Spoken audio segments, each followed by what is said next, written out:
Então, na democracia, é indispensável que as coisas apareçam. Estamos comemorando os 76 anos da Declaração Universal dos Direitos Humanos. E o nosso entrevistado de hoje é um militante de longa data dos direitos humanos, um homem da esquerda brasileira. E como um militante dos direitos humanos, eu entendi que a síntese da Revolução Francesa, liberdade, igualdade, fraternidade, é também a síntese do projeto socialista. Jornalista, cientista político, o nome dele é Paulo de Tarso Vanucchi.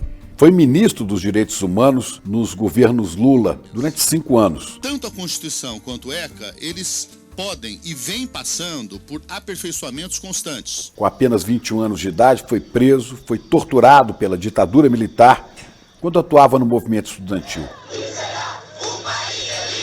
Denunciou torturadores e ajudou a escrever o dossiê Brasil Nunca Mais, que apontava os crimes da ditadura, ao lado do cardeal arcebispo de São Paulo, Dom Paulo Evaristo Arnes. Hoje, aos 74 anos, pai de 4 filhos, foi membro da Comissão Interamericana dos Direitos Humanos. É consultor político e sindical, jornalista, e acabou há pouco um ciclo de 8 anos como presidente da TVT, a TV dos Trabalhadores. Para Paulo Vanucchi, a comunicação é uma arma contra a barbárie e a ascensão da extrema-direita no Brasil. De aperfeiçoamento do jornalismo voltado a esse tipo de cobertura, para que o país finalmente erradique a tortura. E alerta, esta luta só dará certo com uma ampla aliança de todos os setores progressistas da sociedade e com os direitos humanos assumidos como centro dessa luta.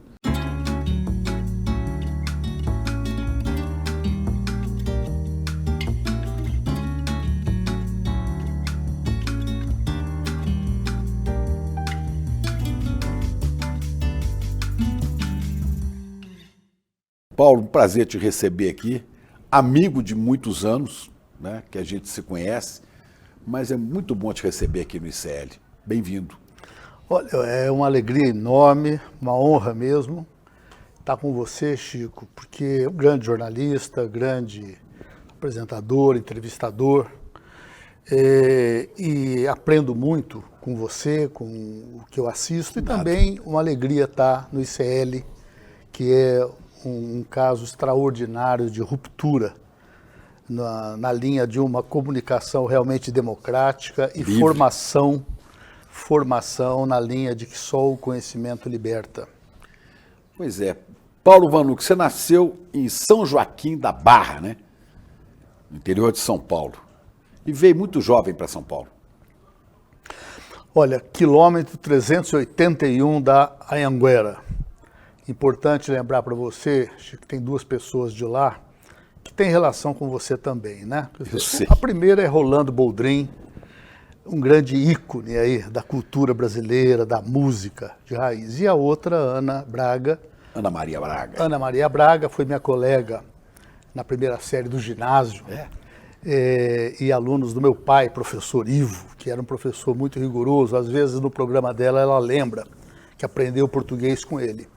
E olha, o meu pai tinha ficado 10 anos no seminário, numa família de 11 irmãos, com um irmão padre e 3 irmãs freiras, missionárias de Jesus crucificado. Então, lá em São Joaquim, a minha casa também era um pouquinho, quase que uma casa paroquial. Os padres italianos passavam conosco, o Natal, o Réveillon. Nós éramos coroinhas, com 6, 7 anos de idade, missa em latim.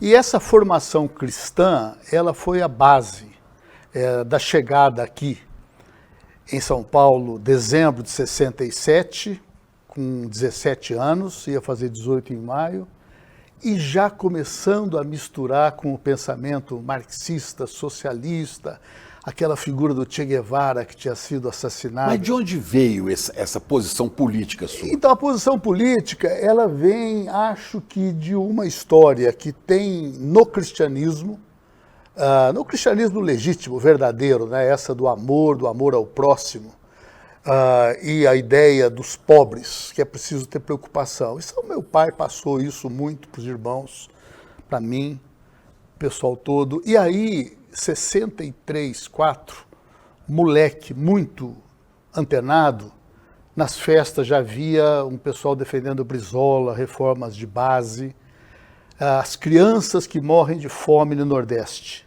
E a chegada aqui já é com alguns contatos que a gente tinha para mergulhar em 68, fazendo cursinho para medicina, já participando da Maria Antônia Ocupada, primeira universidade que eu fiz, as palestras na Maria Antônia Ocupada. Quer dizer, você veio estudar medicina? Eu vim para fazer medicina, terminei o colegial lá, né, e medicina, entrei em 69, fiz 69, 70 e ia começar o terceiro ano, quando fui preso por um período longo, 5 anos de prisão. Quando saí da prisão, já não queria mais, descobri que eu não gostava muito de sangue, né? Então não era medicina, eu tinha que virar para jornalismo, para alguma coisa de comunicação. Então o que te interrompeu o curso de medicina foi a prisão? Foi a prisão, a ditadura de 64. Pois é, mas qual que era a sua atuação que provocou essa prisão? Não, a atuação é essa. Então, em 68, esse moleque de 17 que fez 18 em maio, já está metido em passeatas, né? E também a descoberta da cidade grande, né? Aquela coisa lá, São Joaquim da Barra, qualquer coisa que eu aprontasse, não era eu, né? Era o filho do professor Ivo. Aqui a gente era agente, então tem uma liberdade. E a justiça, né? A ideia de que havia uma censura, de que havia repressão, a luta pela liberdade. O meu pai me ensinou a ler Castro Alves, desde 15 anos de idade. Eu tenho até hoje poemas. Tentei decorar Vozes da África, que é um poema gigante, né? Enorme. Navio Negreiro. Vozes da África eu decorei. Então, o tema da liberdade já vinha aí, junto com justiça social. E olha que são os ingredientes mais fundamentais dos direitos humanos, liberdade e igualdade. Então, a luta contra a ditadura empolga e eu também muito, muito movido pela manifestação cultural e artística do período, né? Eu fui ver em Ribeirão Preto, levado pelo meu pai, Paulo Outram com Liberdade, Liberdade. Milor Fernandes, Flávio Rangel, uma colagem com temas da liberdade. Fomos ver com Lima Duarte, em Franca, Diniz Fati, Arena conta Zumbi.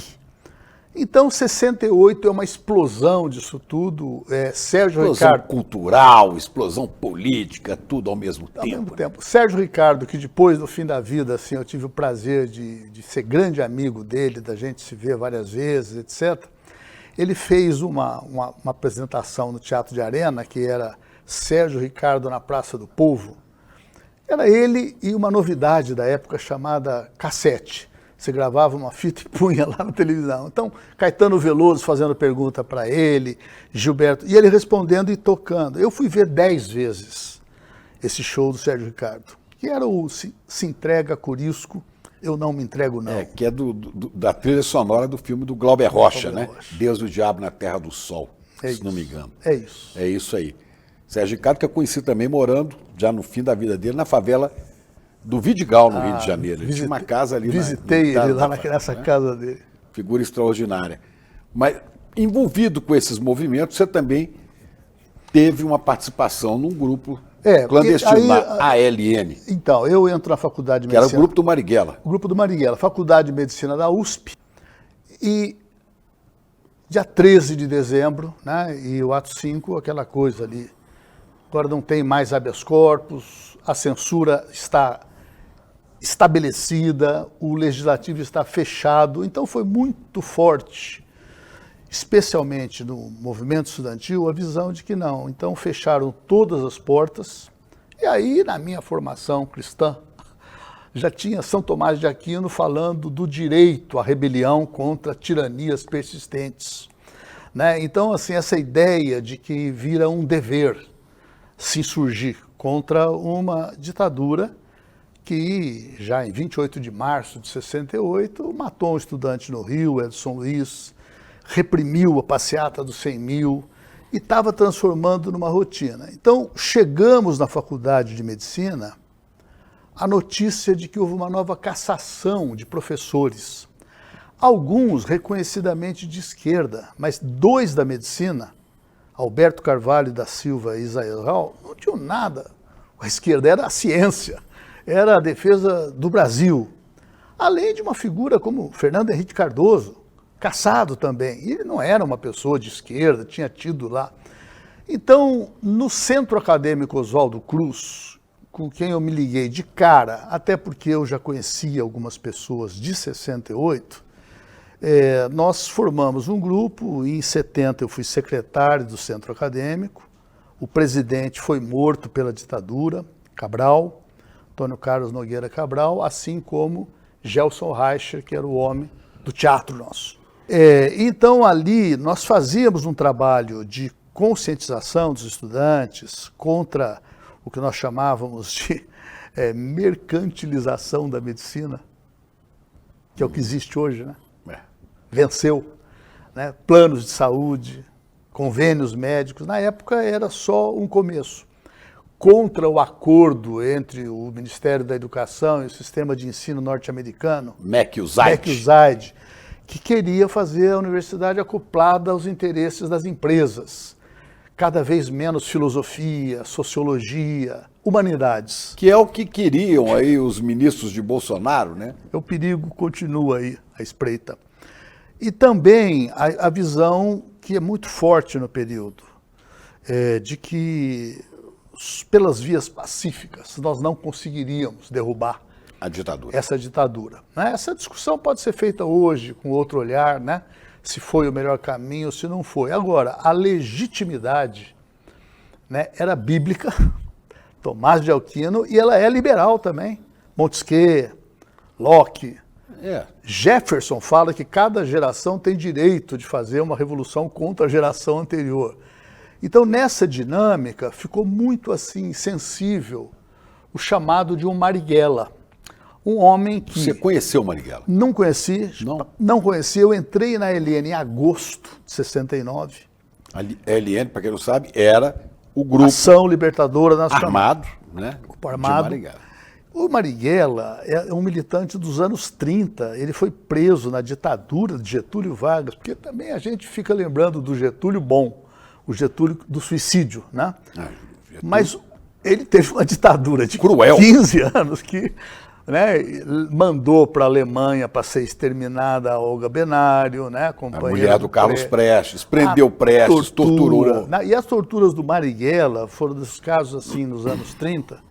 Ele era então um jovem estudante da Politécnica da Bahia, não concluiu o curso, talvez agora seja diplomado nessa onda. Ele fez engenharia, né? Fez engenharia, não chegou a terminar, mas era um quadro partidário e que naquele momento do golpe de 64, ele, como muitos, acharam que o Partido Comunista, que era o partido dele, ele tinha sido constituinte em 46, não tinha preparado aquilo, pelo contrário, acreditava que se a direita levantasse a cabeça, decepá-la-emos, né? Uma frase do Prestes. E aí ele, como muitos, começam a propor o caminho armado, a resistência armada, e ele em 67 rompe definitivamente e funda a ALN e morre em 4 de novembro de 69. Quer dizer, nesse período você entrou para a ALN também. Entrei para a ALN. Chegou a pegar em armas, Paulo? Cheguei, mas numa etapa assim muito inicial. Não, né? Participou de ação armada? Pequenas ações armadas, aquelas coisas. Você vai fazer uma determinada operação armada, tem que fazer a chamada expropriação de placa de automóvel, às vezes de um automóvel que vai ser abandonado ali na ação armada, mas eu nunca tive um treinamento militar, nunca assim, para nenhum lugar para dar tiro, etc. tal, e felizmente nunca precisei de dar tiro. Agora, eu era na ALN, que já estava muito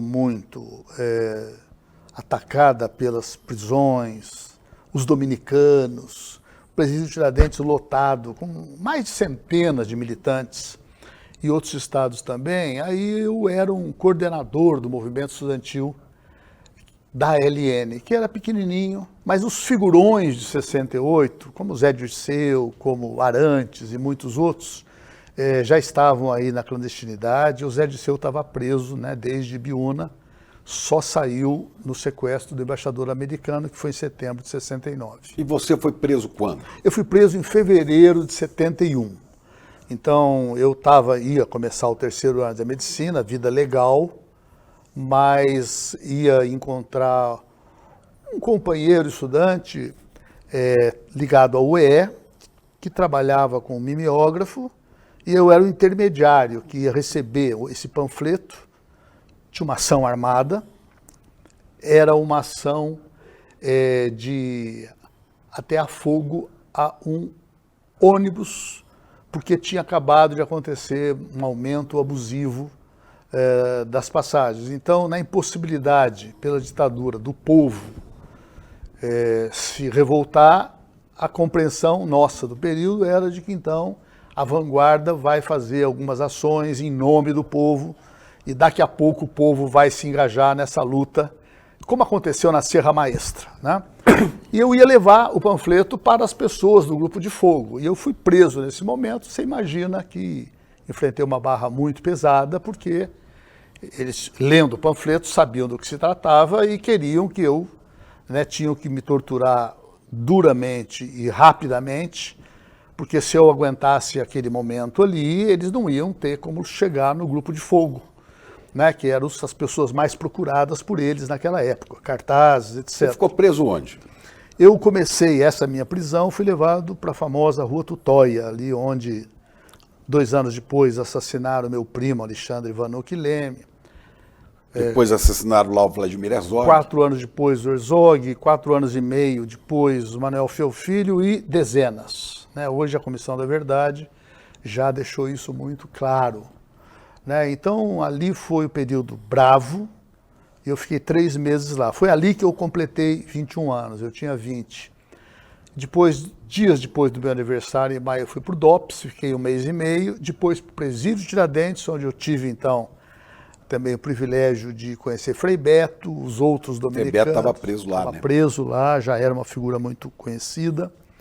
E criamos uma relação muito próxima, que existe até hoje, de irmão mesmo.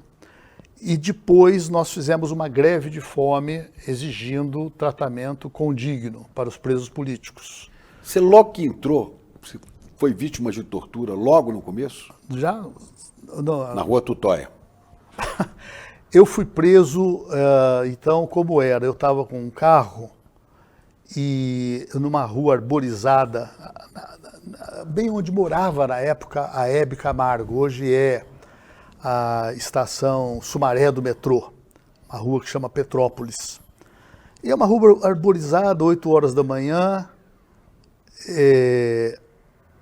A pessoa que foi presa na véspera e foi torturada, não resistiu, indicou o ponto onde eu fui preso. A rua arborizada não tinha nada, lá numa esquina eu parei o carro no meio da rua, no meio da pista, para ele entrar no carro com um pacote de panfleto, e ele sai gaguejando assim, eu não entendo bem, eu já estou engatando a marcha, e começa a chover tiro de tudo quanto é lado. E o que eu consegui pensar, enquanto meti o pé no acelerador para tentar fugir, era que eu estava perto da faculdade de medicina. E eu falei, será que eu fui reconhecido? Mas eu não era uma pessoa procurada, né?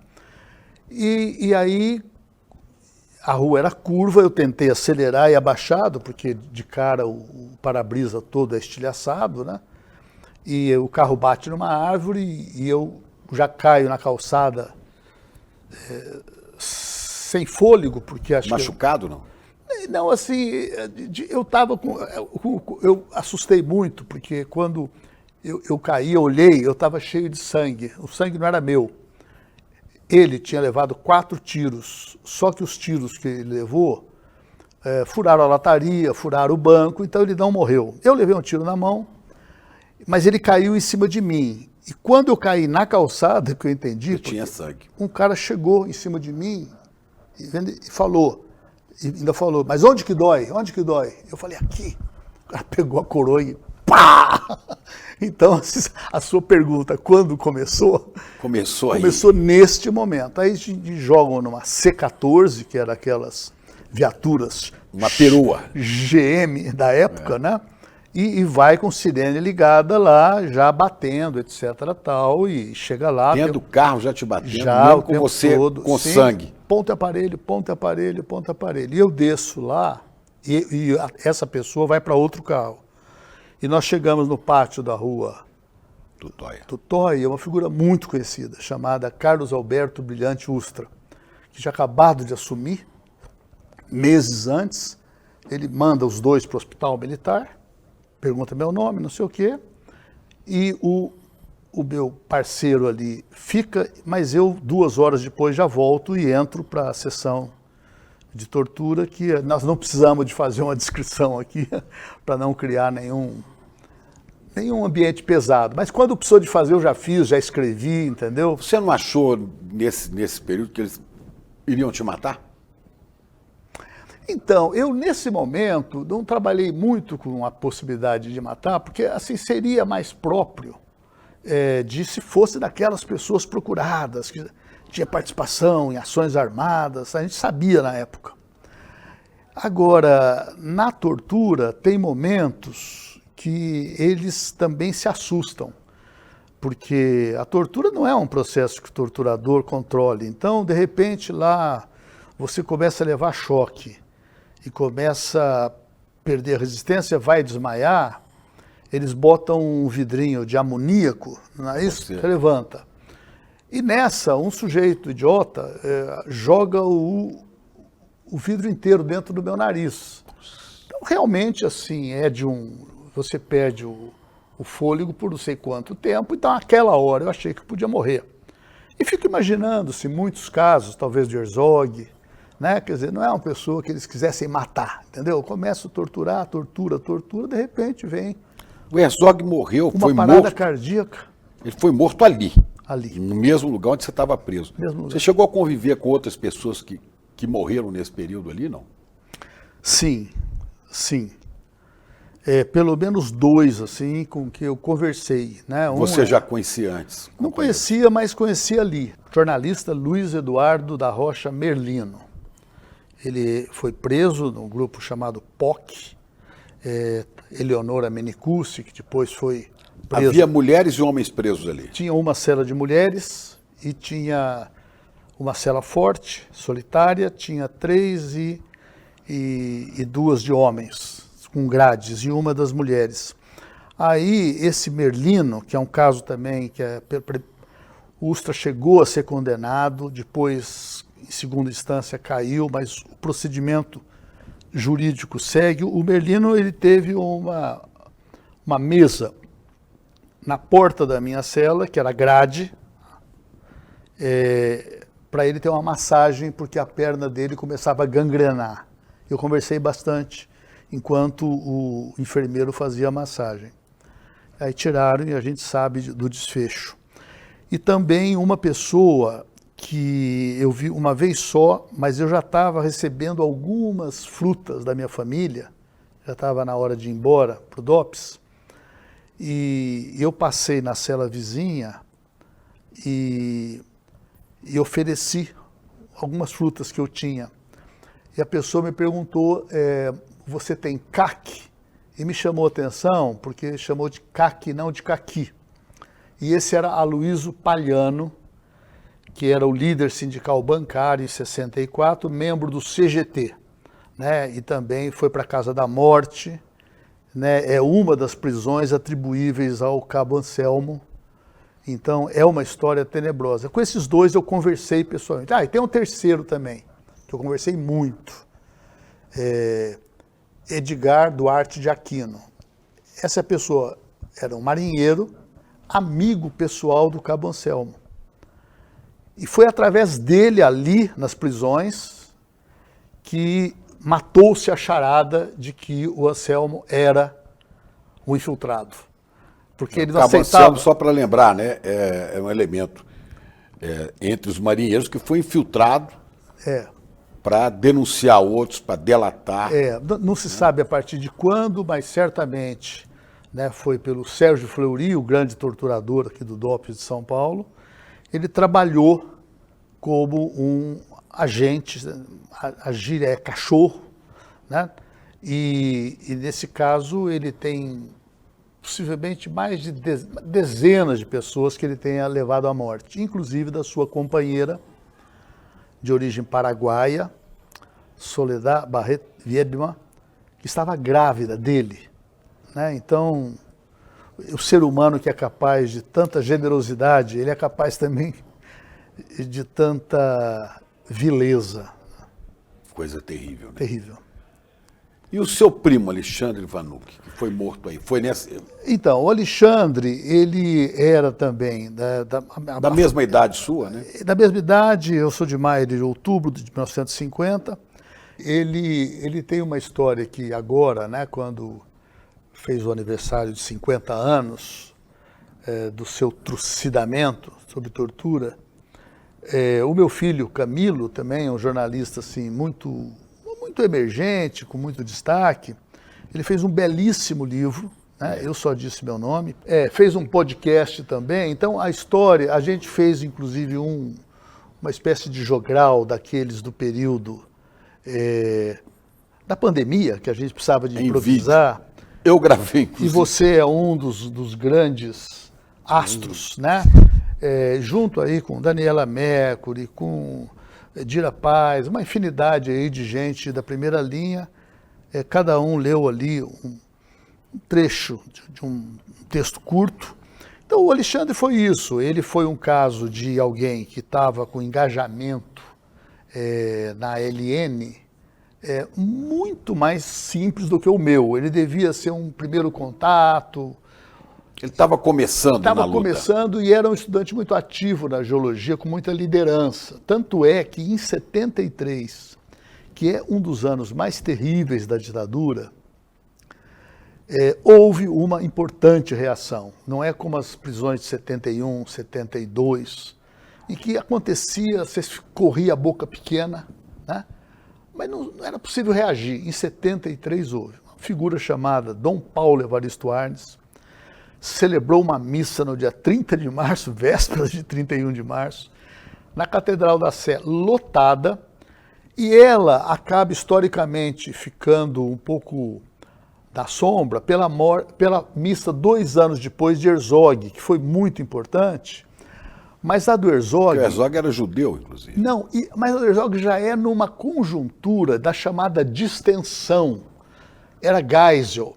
O MDB já tinha ganho eleições, já tinha senadores, já tinha uma situação diferente. Esse momento a que você se refere, antes, era da ditadura Médici, que era a mais truculenta, a mais assassina. Garrastazu Médici, né? E assim, quem foi para a Missa da Sé, 3.000 pessoas, porque Sérgio Ricardo veio cantar.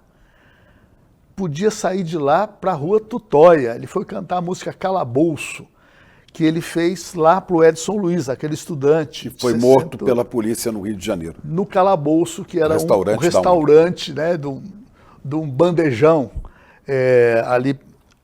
E aí o caso do Alexandre provocou tal indignação que o movimento estudantil pequenininho, ou estudantes sem ser do movimento estudantil, começaram a se declarar em greve, foram visitar o Alexandre Dom ficou Paulo. Preso muito tempo?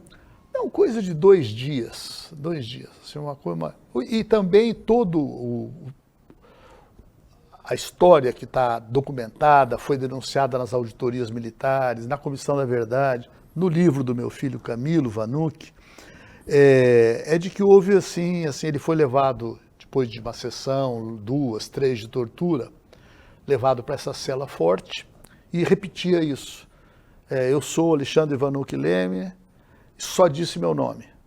Eu sou Alexandre Vanucchi Leme, só disse meu nome. Para dizer, porque as pessoas querem saber, mas e aí, você é ligado ao quê? Não sei o quê. Então, sou acusado de ser da LN. Provavelmente ele não aceitou nem essa imputação e eles buscaram para uma nova sessão de tortura o carcereiro Marechal, que é um que está do meu tempo também, e se assustou e saiu gritando: o homem morreu, o homem morreu.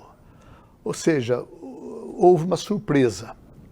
Então aí o corpo foi tirado, deixou um rastro de sangue, e hoje o local pode ser visitado. Uma vez por mês o Núcleo de Preservação da Memória Política recebe estudantes lá na Rua Tutóia para mostrar esses locais. Você chegou a se encontrar com ele quando ele foi preso? Não, Não, né? não cheguei. E aí... Ele antes tinha ido te visitar. Ele foi me visitar uma vez, até contra a minha vontade, porque eu falei, olha, não venha, né, porque vir visitar um preso político já pode levantar aí suspeita, não faça. Mas ele insistiu e veio na véspera do Natal de 72, foi o último Natal dele. Pois é, isso tudo está nessa... E como é que você sai da prisão depois? Então, eu saio também, porque no começo a gente achava que só tinha um jeito de sair, dois jeitos de sair, ou de um sequestro de embaixador, que resgatou a vida de muitas pessoas que poderiam ser mortas, e os sequestros, que quem sequestrava não gostava de chamar de sequestro, chamava de captura, né? O Franklin sempre que fala Franklin Martins. Captura, né?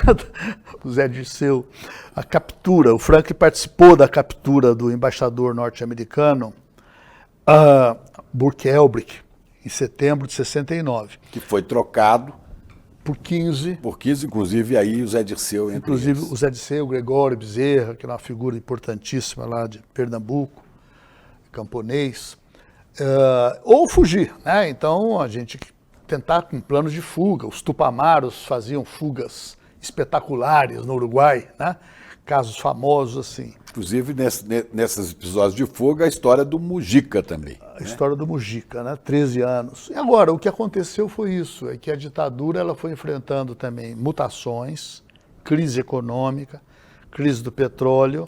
O segmento mais inteligente entendeu que aquela linha Gasta Azul Médici, Silvio Frota, Ustra, seria muito desastrosa. Que é a extrema-direita que deu filhotes até hoje, né? É isso. Basta lembrar que o general Augusto Heleno, que está indiciado aí por tentativa de golpe, talvez também a organização do plano de assassinar o presidente Lula, o vice Alckmin e o Alexandre de Moraes, né? O Augusto Heleno era dessa turma, que ele era ajudante de ordens do Silvio Frota. Frota, exato. E o próprio livro do Gaspari, quando relata o golpe que o Frota tentou dar para derrubar o Geisel e o Golbery. Outubro de 77. Isso. Exatamente. Memória boa. Ele... É porque eu estive em Brasília nesse dia. Ele quando chegou, né, ele vai para a base militar lá em Brasília e quem vai buscá-lo é o Ustra. Então agora, quem vai buscar o Silvio Frota para o dia do golpe, né, era Ustra. Então, quando falava para mim, os militares voltaram ao poder pelos votos, eu falava, pior, não foram os militares. Quem voltou foi o porão da tortura. Porque, que o Gaspari chama de tigrada. A tigrada. É isso. Pois é, você saiu em 76. Sai em 76, porque aí o regime vai se modificando, então começa a haver já uma reação da sociedade. Tem também uma crítica forte do presidente Jimmy Carter dos Estados Unidos contra a tortura e os abusos no Brasil, né? Começa. Que incomodou muito aos militares, ao Geisel. Claro, né? Quer dizer, como agora mesmo, né? Para impedir o golpe do Bolsonaro, que hoje é patente, houve várias viagens. Eu mesmo participei de uma semana nos Estados Unidos ali, visitando o Departamento de Estado, falando com Bernie Sanders, com democratas. Agora, 2 meses antes da eleição presidencial que ele perdeu para o Lula. E já encontramos lá nos Estados Unidos, independente da nossa viagem, que foram 17 entidades juntas, um discurso, os Estados Unidos têm uma posição clara. Não vai apoiar. Vai reconhecer o resultado das eleições e confia no sistema eleitoral. Vocês fizeram uma visita preventiva. Preventiva. Quem que estava nesse grupo que visitou os Estados Unidos aí, na véspera da eleição? Então, assim, a mais ilustre de todas é a Aniele Franco, né, que hoje é ministra da Igualdade Racial, né? Mas era um grupo de várias entidades. Estava o Rogério Sotilli, que foi secretário de Direitos Humanos aqui do Fernando Haddad, e é o homem que dirige o Instituto Vladimir Herzog. E tinha, assim, um leque de figuras importantes representando essas entidades. Bom, vamos voltar, que senão eu perco o fio da meada. Você foi libertado em 76. Fui libertado em 76 e na cadeia a reflexão nossa junto com o Frei Beto é o seguinte, olha, a gente tem muito orgulho do que fez, não vamos ser assim, apostasia nenhuma, né? Agora, se a gente pudesse voltar atrás, não ia fazer tudo igual, a gente tem que reconhecer erros. O maior dos erros foi de ser uma vanguarda que lutava sem a devida vinculação com o povão. Então era uma luta que o povão não acompanhava, não entendia. Luta de ideia. Era uma luta vanguardista e todo vanguardismo propicia a derrota, porque você não tem apoio. Então a gente saiu muito animado, e aí vai entrar a parte boa da nossa conversa, porque até agora foi muita coisa pesada, né? Vamos para a alegria agora. Só para falar de uma coisa pesada, muita gente está sensibilizada, chocada com o filme que conta, né, o desaparecimento do Rubens Paiva, o Ainda Estou Aqui, mas ele faz parte de uma infinidade de absurdos. Né? E respeito à sua história, a gente não quis entrar aqui em detalhes de tortura, mas esses dias mesmo alguém estava me lembrando da crueldade desse pessoal. Um jornalista, Dermi Azevedo, ele e a esposa, presos, tiveram um filho de 1 ano, torturado. 1 ano e 6 meses de idade, torturado. Uma criança de 1 ano, torturado à frente deles para puni-los.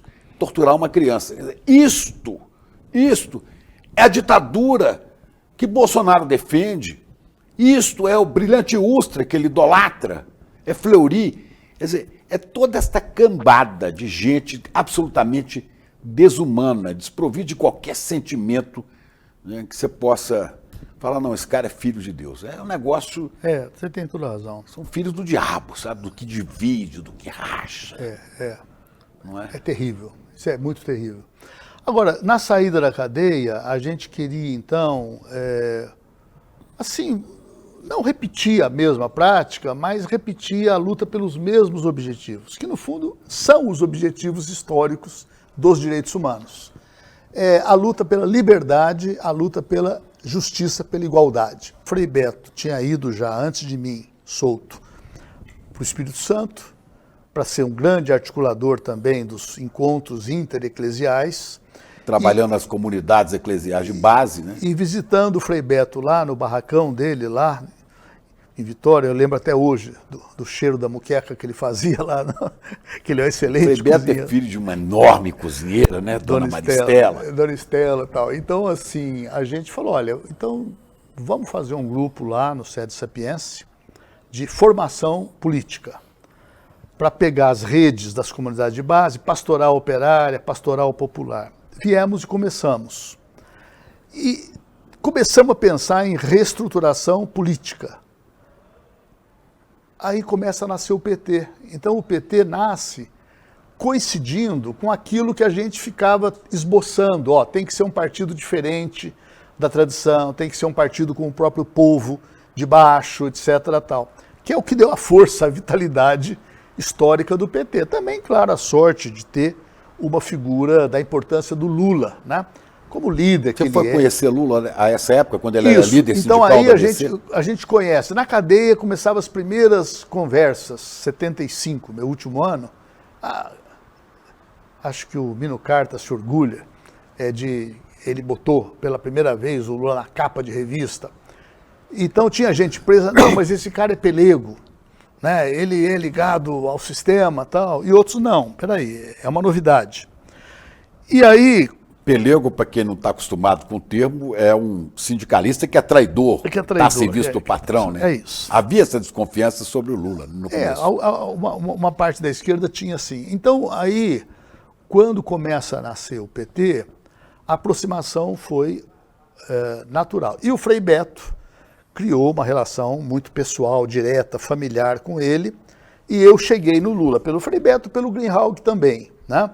E nisso aí, quando o PT nasce, a gente até discute em pequeno grupo, eu ia ser um assessor pessoal do Lula, mas preferíamos que eu fosse assessor do Jacob Ittar, que era o outro fundador, petroleiro de Campinas. Mas desde de 80 eu estou muito perto do Lula e desde 90 profissionalmente. Né? Então, nesse sentido, quer dizer, o importante é saber que houve aquela dor toda. Esse período é um período de corações ao alto, porque é o povo irrompendo na história. Sursum corda, para você que estudou latim, né? Corações ao alto. Então, assim, isso foi, e foi uma realização que eu repito até hoje, e repetia durante o horror do Bolsonaro. Pessoal, esse horror vai passar. Nós vamos derrotar isso, porque nós já derrotamos coisas mais graves do que isso. Agora, nós somos uma geração vitoriosa. Quem é que podia imaginar que o Brasil, sem uma gota de sangue da nossa parte, da parte deles eles sempre matam índio, matam camponês, matam operário em greve. Matam trabalhadores rurais, sem terra. Agora, o que acontece? Houve uma revolução democrática no Brasil. Você chegar contra a má vontade da Faria Lima, de uma boa parte da mídia, né? Contra militares, você chegar a ocupar o poder durante tanto tempo, né? A Globo, que nesse momento está fazendo um jornalismo mais decente, uma coisa interessante, que vale a pena assistir, naquele momento fez aquela coisa, Collor contra Lula, uma manipulação terrível, que a própria Globo depois reconheceu, né? Então, assim, nós somos uma geração vencedora. Isso não pode ser perdido, porque direitos humanos, Chico, é como o cristianismo. E como... Eu quero falar desse negócio dos direitos humanos, porque você entra depois para ser o ministro dos direitos humanos. Mas só lembrando que numa gravação aqui, o Zé Dirceu, eu perguntei como é que você conheceu o Lula. Ele falou, quem me levou para conhecer o Lula foi o Paulo Vanucci e o Frei Beto. É só para fazer essas coisas. E o Zé Dirceu, em 68, né, ele já era o líder estudantil da minha corrente. Então eu chego, a moleque de São Joaquim é o seu ídolo. O Frei Beto também era o meu ídolo, porque ele era tudo que eu precisava na minha família, né? Mas como que você foi se meter nisso, não sei o que, mas aqui está com os dominicanos, né? Jesus está aqui junto comigo. E nessa... Então os padres dominicanos. Na minha história, que é a história de Beto, de muitos, que é uma mescla de cristianismo e de marxismo, de socialismo. Então, assim, você não pode ser cristão, não pode ser democrata, não pode ser socialista, se você não for movido por um grande otimismo histórico. Sabe, uma grande esperança. A esperança do Paulo Freire, né? O otimismo da Cruz, Teilhard de Chardin, trabalhar. O otimismo de que a morte não é o fim. A morte não é o fim, a morte é para renascer. Você renasce na forma de outra pessoa, você renasce como semente, né? A música Drão, né? do Gilberto Gil. Aí, como é que eu viro ministro do Lula? Eu viro assim, por ser um assessor dele. E na campanha de 2002, que elegeu o Lula pela primeira vez, o presidente do partido, coordenador nacional da campanha, Zé Dirceu, visita o Lula e começa a montar com ele a coordenação da campanha. E queria que eu fosse um secretário executivo, porque eu era uma pessoa de interligação entre os dois, pela minha história, e o Paulo Camoto cuidasse da questão financeira, administrativa e tal. E aí formou uma coordenação maior. Mas por que ele chamou a isso? Porque eu, então, já desde 90, eu trabalhava com o Lula. E você imagina o privilégio que é você ser assessor do Lula por 20 anos, assim, você aprender, sabe, essa convivência, porque o Lula também é uma figura humana espetacular, né? Ele é um gênio político e tal, mas quando conhece o jeito pessoal, íntimo, etc., gosta mais ainda. E aí, quer dizer, eu já era um assessor... É um ser humano fascinante. Fascinante. Eu era um assessor dele há muito tempo, e quando ele, eleito já, vira para mim, mas quando é que você vai para Brasília? Dezembro de 2002. Eu falei, presidente, eu não vou, né? Quer dizer, não... Dizem que nem o Gilberto Carvalho ele convidou para ser chefe de gabinete, mas acabou sendo. Ele falou, não, você vai ser meu assessor de gabinete lá, para a gente tomar cerveja no fim do dia, analisar as coisas, uma coisa maravilhosa. Eu falei, presidente, assim, eu tenho algumas questões familiares, pessoais e vocação, né? Eu até hoje não sei dar nó em gravata. Eu prefiro ficar aqui. Se você me autorizar, alguém tem de cuidar do Instituto Cidadania, onde nós preparamos o governo, Fome Zero, etc. Ele falou, pô, mas você é a primeira pessoa que pede para não ir a Brasília, né? E gostou da ideia, e eu fiquei aqui no Instituto, fazendo outros projetos, e em contato muito próximo com ele. Até que, em 2005, né, no final do ano, o Nilmar Miranda, que foi ministro dos Direitos Humanos, mas foi para Minas para ser candidato a governador, houve um intervalo de alguns meses, e aí, em dezembro, ele me chama. Eu fui de novo com uma lista de nomes melhores que eu, Leonardo Boff, um monte de gente que você conhece. Ele falou, não, eu quero você, isso é importante, viu? Ele fala, não, eu quero você, porque eu não estou satisfeito com a questão da ditadura. Eu quero localizar os corpos, quero abrir os arquivos, e eu confio na sua capacidade de trabalho. Então eu tive esse mandato do Lula. Ele me chamou e eu pedindo para não ir para Brasília, mas ele falou, tem de ser você. E quando ele coloca esse tema, aí me pegou no coração. Né? Paulo, até porque você já tinha tido a experiência do Brasil Nunca Mais. Do livro coordenado pelo Dom Paulo Evaristo, é isso. Que é os relatos da tortura no Brasil, né? O Brasil Nunca Mais. Você sabia quem se torturado, quem morreu, quem desapareceu, né? Mas lá no Memorial da Resistência, que é onde foi o DOPS, onde Frei Tito foi torturado e muitos outros. Ali perto da Estação da Luz. Tem uma bela exposição sobre o Brasil Nunca Mais, né? Porque agora... Um dia fui gravar um programa lá sobre política para a Globo News. E fui ao subterrâneo, assim, onde havia umas celas. Isso. E um dia o Frei Beto me contou, falou, eu estive preso aí. Mas eu entrei numa cela dessa que estava toda destruída, sabe? Tinha tijolo no chão, eles estavam reformando para transformar... No que é hoje. No que é hoje, no memorial, né? Então estavam reformando. E havia móveis quebrados, sabe? Entulho. Naquele entulho eu vi uma ponta verde de um tecido. E eu ali, muita poeira, puxei. Quando eu puxei a ponta verde, vi uma bandeira do Brasil. Que estava ali, sepultada naquele entulho, junto com as mesas quebradas, as cadeiras. Eu me lembro que eu fiquei profundamente emocionado. O auriverde pendão da minha terra, que a brisa do Brasil beije e balança. Pois é. Antes ver-te rota na batalha, que ao povo servir, aos mortalha. Escravos servir de mortalha. Né? Então é o Castro Alves, né? Então eu peguei essa bandeira, fiquei muito emocionado. Falei, o que é que essa bandeira está fazendo aqui? Essa não é a bandeira daqueles patriotas, né?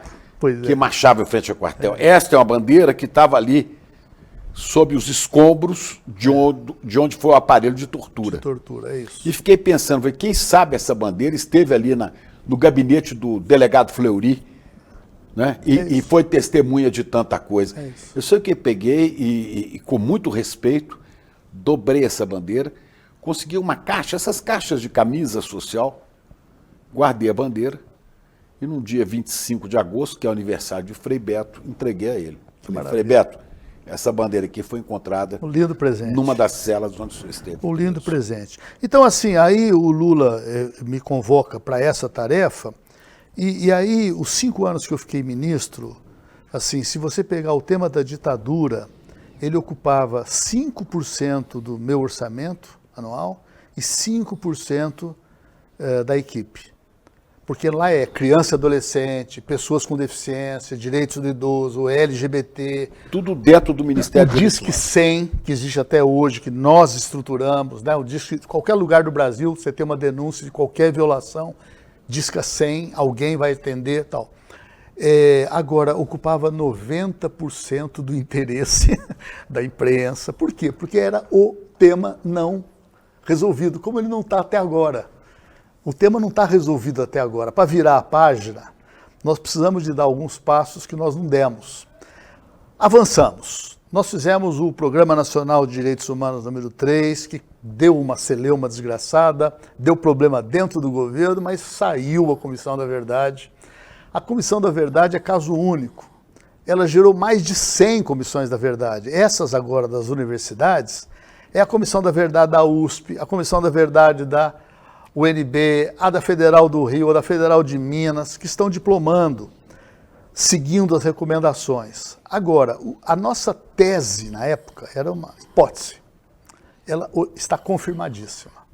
Era assim: presidente, Brasil, se nós não formos capazes de erguer muros de contenção, mudando o ensino militar, fazendo o ensino militar, não é formação de esquerda, não é... Sei, não, mas formação humanística. Direito constitucional, explicar o que são os poderes, que não existe poder moderador. Direitos consagrados pelo mundo inteiro em 1948.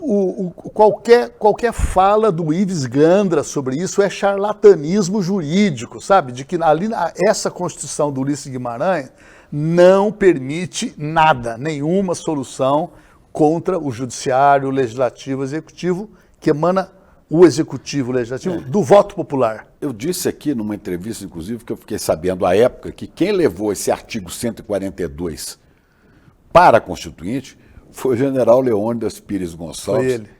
que era ministro do Exército do Zé Sarney, do presidente Sarney. E que ele teria levado para tentar, porque eu acho aquela redação muito estranha, né? Mas para deixar uma brecha, uma possível brecha, onde alguém podia meter uma cunha e criar uma... Então, Chico, o agora... artigo 142 que fala, né, que para os golpistas que o Exército pode ser um poder moderador, coisa que não existe. Mas olha, é a maior chance, é bom que eu veja a própria Rede Globo falar o seguinte: o ensino militar tem que ser repensado. E aí, o que eu proponho? Até cheguei a pensar em fazer uma carta aberta ao presidente Lula e publicar. Faça! Faço aqui. Mas olha assim, presidente, antes de terminar o seu mandato, né? E esse mandato, porque pedimos a Deus que o senhor tenha mais um mandato, né? Mas neste ainda, não deixe de fazer o passo que falta. O passo que falta não é meter os torturadores na cadeia. Por quê? Porque são raríssimos os que estão vivos. E se eu pegasse assim um exercício espírita, vamos juntar aqui nessa roda, Chico, uma dúzia desses companheiros nossos que morreram sob tortura e fizer uma consulta aqui. Vocês exigem que seja punido o cara que te matou na tortura, ou você troca isso pela garantia de que nunca mais ninguém vai ser torturado? Tortura nunca mais. Todos eles, eu imagino, vão votar. Olha, o problema da punição de quem me matou, o problema é criar um Brasil onde não haja mais.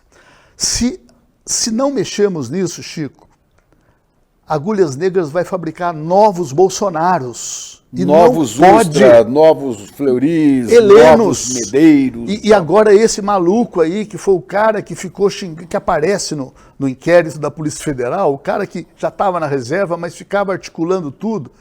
São muitos. E o Lula, ele não teve a oportunidade tinha uma ala não bolsonarista, ele teve que trabalhar com mais bolsonarista e menos. Então, essa transição é muito delicada. Eu tentei explicar para o pessoal dos familiares. Vocês estão... Os familiares de mortos e desaparecidos, com o problema da comissão de morte. Agora, o Lula vai saber fazer as coisas no seu tempo. Ele não vai, no primeiro mês, pós 8 de janeiro, reinstaurar a comissão de mortos e desaparecidos. Vamos apostar no Lula. Na hora H, o Lula vai estar conosco. E o Lula vai estar como caminho do meio. Então a minha carta aberta é a seguinte: presidente, vamos promover um pronunciamento, melhor que seja do senhor, mas se preferir que seja dos 3 chefes militares. Aí pode deixar uma linguagem geral, mas assim, ponto 1, ponto 2, ponto... Primeiro, qual é o conteúdo? Reafirmar a necessidade das Forças Armadas em todas as etapas da sua formação, inclusive nos serviços das polícias subordinadas, direito constitucional, direitos humanos, o repúdio taxativo a qualquer forma de tortura física e quem praticar tortura. Então, no fundo, fica um passivo do para trás, mas você começa a construir o futuro. Isso é o que o Lula chama de caminho do meio. E o Lula, quando me disse, eu quero que você assuma, porque eu quero localizar os corpos para as famílias terem esse direito, e eu quero abrir todos os arquivos, ele falou, punição é com a justiça. O que de mais a mais é curial, né? O executivo não pode punir. As comissões da verdade não punem no mundo inteiro. Elas fazem o relatório e entregam para os órgãos. Ministério Público, Poder Judiciário, isso foi feito. E acho que essa parada vai recomeçar, porque o Supremo tomou uma decisão em 2010, errada, Eros Grau, com o voto discordante magnífico de Lewandowski. Ele e o Aires Brito, só os dois. Os outros entraram... O ministro Eros Grau... no relator Eros Grau que... Eros Grau. Eros Grau. O que ele fez? Ele fez o suicídio da própria biografia. Um homem que tinha uma história toda com direitos humanos, foi preso, foi torturado, na mesma época do Herzog, ligado ao Herzog. Ele deu essa de que a lei de anistia os... Ela não anistia. Leia a lei de 79, que é o que faz o Lewandowski. A tortura não é crime político, porque ela anistia todos os crimes políticos e conexos. A tortura não é crime conexo e tratados internacionais obrigam. Isso foi em abril, maio. Em dezembro, a Corte Interamericana da Costa Rica aprovou a sua sentença condenando o Brasil sobre guerrilha do Araguaia. Dezenas de pessoas foram eliminadas, torturadas e desaparecidas. O desaparecimento é crime continuado, porque se não tem corpo, não tem homicídio, né? O direito, né? Famílias passam décadas para ter atestado de óbito, para poder mexer em direitos de herança. O caso Rubens Paiva mesmo foi uma dificuldade. Então, Chico, é uma hora em que eu acho que o Brasil reúne condições. A Globo está falando nisso, o presidente Lula vai entender isso. O ICL fala nisso todo dia. E outra coisa, esses tarados aí do golpe, eles falaram que 5 generais são contra. Puxa vida, então temos que saudar a existência de 5 generais. Dizem que há 5 generais, que eles inclusive expuseram, né, em fotos. Fizeram inclusive o ministro do Exército, o ministro Tomás Paiva. Né? Então é chegar para esses 5 e falar, o ensino militar não pode formar mais generais que façam o que esses outros generais fizeram com os senhores. Né? Esse almirante da Marinha, que se colocou à disposição para dar o golpe, Garnier, né? Então, eu acho, eu estou otimista, eu acho que é uma hora... Você vai fazer um documento à nação, ao presidente, pedindo isso? Eu vou primeiro conversar com ele, né? E como velho assessor, que mais de uma vez ele me pedia... Você sabe uma carta que ele pediu para escrever, eu nunca escrevi? Uhum. Passou a eleição de 98, que ele disputou a contra-vontade, que ele não queria, porque ele sabia... que o Fernando Henrique ia se reeleger, mas ele atendeu o apelo do partido. Falou, presidente, se você não for, Lula, se você não for o candidato em 98, a bancada vai cair para metade, essas coisas assim. Então ele topou. E foi uma eleição muito difícil, né? E o Fernando Henrique foi reeleito. Então ele queria que eu escrevesse uma carta ao partido informando que ele não era mais candidato a presidente, de encerrada essa experiência. E quando eu escrevi, era assim, o Lula, eu chantava com papel e falava, o que você quer dizer? E ele dizia, e eu fazia a carta com o que ele queria dizer, nunca da minha cabeça, como se fosse uma fita desgravada. E depois, com o texto organizado, voltava para ele pegava, trabalhava, mexia, alterava, às vezes recusava inteiramente, às vezes aprovava sem mudar nada, às vezes aprovava com mudanças. Então, assim, eu fiz corpo mole. Não, presidente, vamos esperar mais um pouquinho, daqui a pouco eu faço essa carta. Aí chega 2000, a eleição municipal, Marta se elegeu, e foi a primeira vez que o PT foi o partido mais votado nas eleições para prefeito do Brasil inteiro, quando ele, em mais de 1.000 municípios, nem tinha candidato.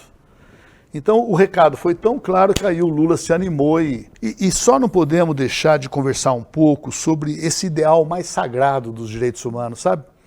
Porque essa declaração, Chico, são 30 artigos que, se você olhar, dá para ter até com um pôster atrás da sua mesa de trabalho, assim. Livres e iguais em dignidade e direito nascem todos os seres humanos. Aí vai dizendo. Ninguém pode ser preso, ninguém pode ser torturado, ninguém pode ser escravizado. Agora, isso não descreve a realidade em lugar nenhum do mundo. As pessoas não nascem livres e iguais em lugar nenhum do mundo hoje. Elas nascem presas e nascem desiguais. Então, esse sonho, esse projeto, e eu estava pensando quando eu vim para cá, falei, puxa, mas nós precisamos de conversar com o Chico sobre música, né? Ele é eu gosto muito de música, apaixonado, conhece profundamente. Toda hora que eu converso com o Chico, ele fala, mas você quer saber, assim, se você fosse resumir o maior programa político que a humanidade construiu até hoje, nós podemos terminar com música e poesia. E é o que diz a Declaração Universal, que no fundo é assim, que programa é esse? Vem lá das Minas Gerais. Se eu fosse o Suplicy, eu cantava aqui. Mas como eu tenho vergonha de cantar, você pode declamar junto comigo, né? Quer dizer, o programa é assim, quero a utopia, eu quero tudo e mais. Eu quero a felicidade dos olhos de um pai. Quero a alegria, muita gente feliz. Quero que a justiça reine em meu país. Quero a liberdade, eu quero o vinho e o pão.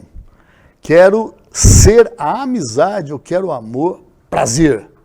Quero a nossa cidade sempre ensolarada, os meninos e o povo no poder, eu quero ver. Só Minas Gerais. São José da Costa Rica, coração civil, anime o meu sonho de amor Brasil. Só Minas Gerais. O poeta, né? Sonho que vai ser real. Vou sonhar. Vou sonhar. Isso é o quê? Fernando Brant e Milton Nascimento. A música é Coração Civil, né? Porque o Fernando Brant um dia me disse que ficou encantado de saber que a Costa Rica... Você foi amigo dele? Muito, muito. Querido e muito saudoso, gostava muito do Fernando. E Milton também? E Milton, eu trabalhei com Milton, mas eu tinha mais intimidade para conversar com o Fernando, sempre tomando uma cerveja que ele adorava. Mas o Fernando, né, que um poeta extraordinário, um democrata fantástico, né, um cara de esquerda também fantástico nisso aí, no humanismo dele. Mas o Fernando ficou encantado quando ele descobriu que a Costa Rica não tinha exército, não tinha forças armadas, né? Ele falou, para que isso? Né? Então, o sonho de um coração civil. Fica aí, sugestão para você colocar aí nos seus como é que chama isso? Nas suas plataformas, né? Vai lá, Coração Civil, e vai ouvir. É uma coisa linda, cantada com crianças. E veja bem o que eu estou falando, esse é um manifesto político, é melhor do que aquele manifesto de 1848 do Marx, porque eu quero a utopia, eu quero tudo e mais. A felicidade, daí começa a felicidade dos olhos de um pai e de um avô também, né? Essa notícia vai vir numa outra música que chama Notícias do Brasil. Lembra? Uma notícia vai chegando lá do Maranhão, não deu do rádio, no jornal nem na televisão. É isso. Ficar de frente para o mar, de costas para o Brasil, não vai fazer desse lugar um bom país. É isso. Notícias do Brasil. Querido Paulinho. Grande, Chico. Obrigado demais. Um prazer. Te agradeço muitíssimo, hein?